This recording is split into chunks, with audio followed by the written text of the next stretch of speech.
One of the biggest mindset shifts that I actually had to do was being comfortable and finding comfort in being uncomfortable.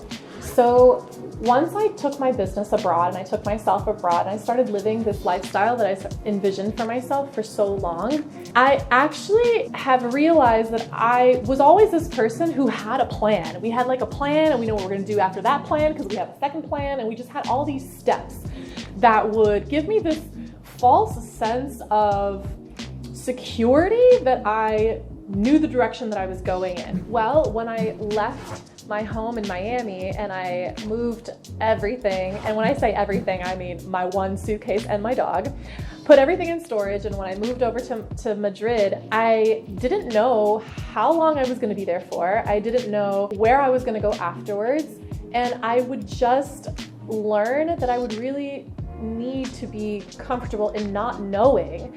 And that's again where the self-trust comes in, because it's just knowing that I can figure this out and having the trust in myself that as I'm taking a step, I may not see 10 steps ahead, but at least I can see the next step, which was just moving myself from Madrid or from Miami to Madrid. So just taking that first step and then letting things unfold.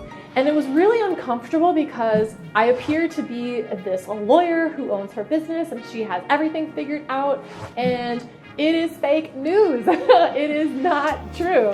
It's one of those things that I really had to have the self-trust that I could figure it out as it was unfolding in front of me. And that was something that was really difficult because I didn't realize how uncomfortable it could be not knowing, especially when I had this idea that I had to keep up the appearance that I have to have all the answers.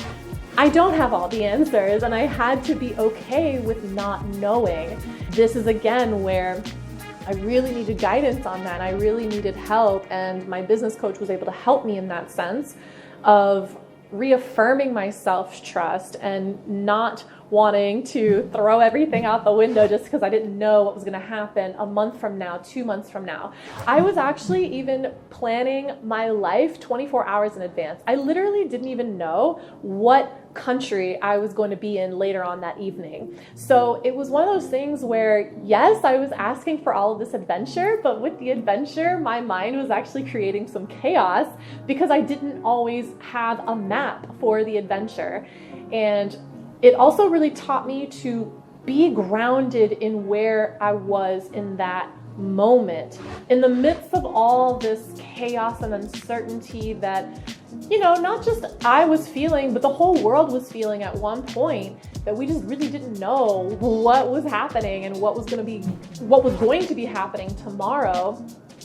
It's having that self-trust that you can find stillness and that you can be still and you can take care of yourself. You got this. And I do this because I would actually do these motions of I'm here for you. I got me. I'm gonna be here with you, in the middle of all this chaos. So it was building not just self-trust, but also the relationship with myself as well, knowing that I could handle it, knowing that I wasn't gonna abandon myself just because I didn't have the answer right then and there, or judge myself because I didn't have the answer right then and there. Especially as professionals, we're meant to just look like we have all the answers. I mean, I provide answers to my clients' problems and I charge for it. So, the professional world also does not teach you to be uncomfortable in your unease of what is the next step.